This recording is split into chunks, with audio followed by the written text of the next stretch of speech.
ओम साई राम। हे ये विवन, तो आज आपके लिए आ रही है 10th नंबर की कहानी, जो है केवल और केवल साईं भक्तों की ज़ुबानी। तो आप सभी लिसनिंग एंड ऑडियो मोड पर आ जाएं। तो ये कहानी है जिसमें एक सज्जन पुरुष ने कहा है कि पूरा देश घूम लिया, चप्पा चप्पा घूम लिया, बाद में सुकून और कोई लीला होती है इसका पता सिर्फ़ और सिर्फ शिरडी में चला। और स्टोरी सुनने से पहले एक बात हमेशा ध्यान रखें कि सबसे ऊपर कर्म और इंसानियत है, फिर वो जिसको आप मानते हैं। जैसे मेरे लिए मेरे साईनाथ।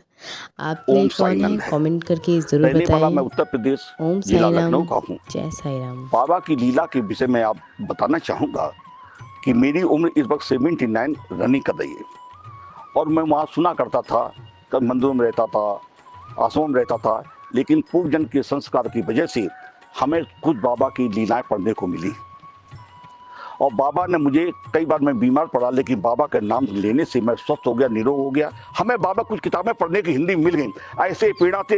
एक दिन मुझे तबीयत खराब हुई तो मैंने कहा, हे बाबा मुझे शिरडी बुला लो, हे बाबा मुझे शिरडी बुला दो। और रोते थे।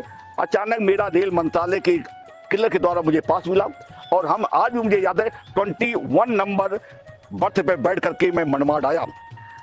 हम मनमाड उतर करके मैं सीढ़ी आया। मेरे पास पैसे नहीं थे। जैसे मैं गेट नंबर 4 के सामने उतरा तो एक भक्त ने कहा, जिमना कर लेना। मराठी मुझे मालूम नहीं थी, लेकिन मैंने जब देखा तो 500 का नोट मेरे हाथ में दिया। मैंने खाना खाया और वहीं 2-3 दिन घूमता रहा। बीमारी से स्वस्थ हो गया था, मुझे कोई बीमारी भी नहीं थी।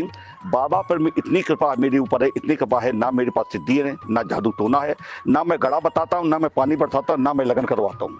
मैं बाबा की कृपा से सदा बोल रहता हूँ। उन्हीं में मस्ती में मैं गाना गाया करता हूँ, भजन गाया करता हूँ। और कोई सज्जन आ गया, बाबा के विषय में जो लीलाएं मैंने पढ़ी हैं वो मुझे बाबा की कृपा से याद हैं। वो चाहे मराठी में हो, चाहे तेलुगु में हो, चाहे इंग्लिश में हो। मैं ज़्यादा पढ़ा लिखा नहीं हूँ, लेकिन बाबा की कृपा से हर भाषा को मैं कैच करता हूँ।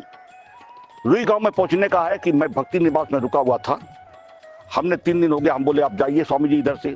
हमने प्रशासन विभाग से रिक्वेस्ट किया तो हमें और रोक लो। वहाँ मैं रुक गया। मुझे वहाँ पर हार्ट अटैक की बीमारी हो गई।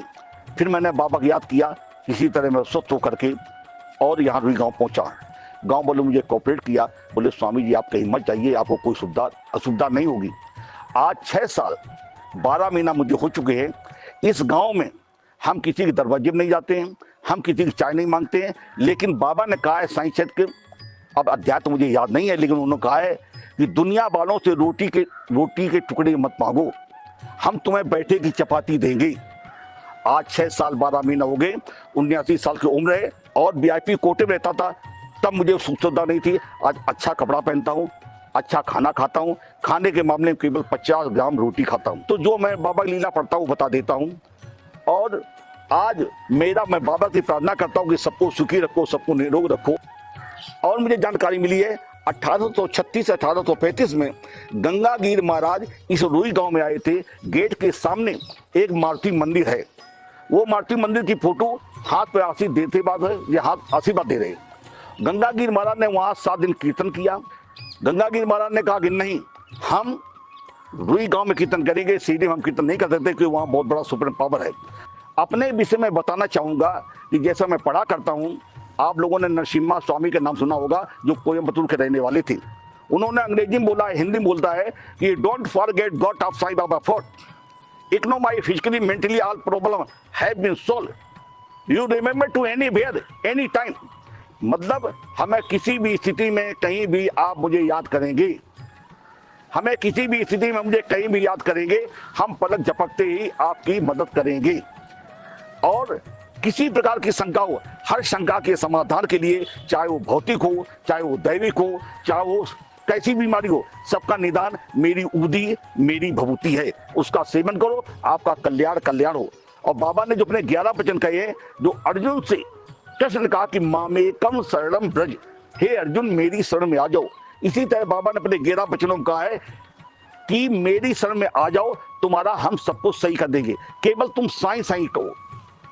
और बाबा ने कहा कि मुझे ये मत समझो कि हम यहाँ पर शरीर से चले गए, लेकिन मैं शिरडी में हूँ। और जहाँ जहाँ बाबा इस गांव में आते थे, गांव वालों ने बताया कि बाबा यहाँ आए थे।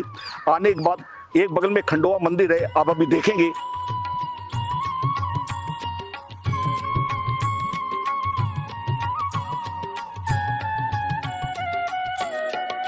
जैसा भाइयों मेरे साईं भक्तों, जैसा मैंने पढ़ा है वैसा ही मैं आपको हूबहू बताता हूँ। लोग हमसे पूछते हैं कि बाबा आपको सिद्धि है, ना तो मैं पानी बरसाता हूँ, न गड़ा सोना बताता हूँ।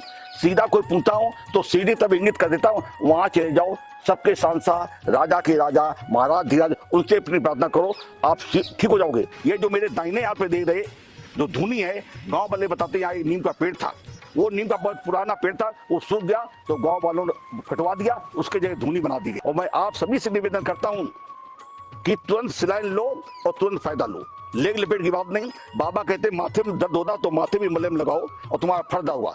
माथे में दर्द हो रहा, पैरों में मलहम लगाने से कोई फायदा नहीं। हम सभी से निवेदन करते हैं साईं भक्तों से और सभी भक्तों से, सभी लोगों से, कि इस वक्त भारत के 12 स्टेट का मैं पानी पी के रूई में रुका हूँ। आपको किसी समस्या का समाधान करना हो, दैहिक दैविक भौतिक कृपया हर समस्या का निदान बाबा की उदी है, उदी है। हमें भैया आप लोगों के आशीर्वाद से, किसी जन्म के संस्कार से मैं रूई में रुका हूँ, न रहने वाला मैं लखनऊ का हूँ।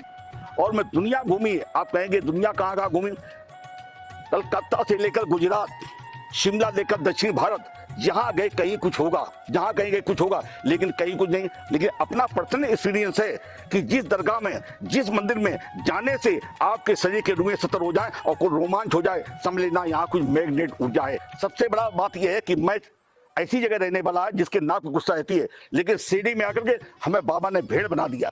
आराम से रहो, सर लचक रहो, तो नम्रता ही सब कुछ है। तो हम निवेदन करना चाहेंगे, हाथ जोड़ के कलमत प्रार्थना कर जाएंगे कि दुनिया के चक्रों मत भागो, सीढ़ी चले आओ, क्योंकि भारत के 12 स्टेट का पानी पीकर मैं सीढ़ी में रुका हूँ। हमें यहाँ फायदा मिला, हमें अपना एक्सपीरियंस है और बाबा प्रार्थना भी करते हैं कि हर आपका नाम लेने वाले का बाबा कल्याण करें। तो आपको ये स्टोरी कैसी लगी कमेंट करके ज़रूर बताएं, और नए हैं तो चैनल को सब्सक्राइब करें। और साईं लीला की सारी अपडेट इसी चैनल पे मिलेगी आपको back to back. Om Sai Ram, जय साईं राम, जय जय साईं राम।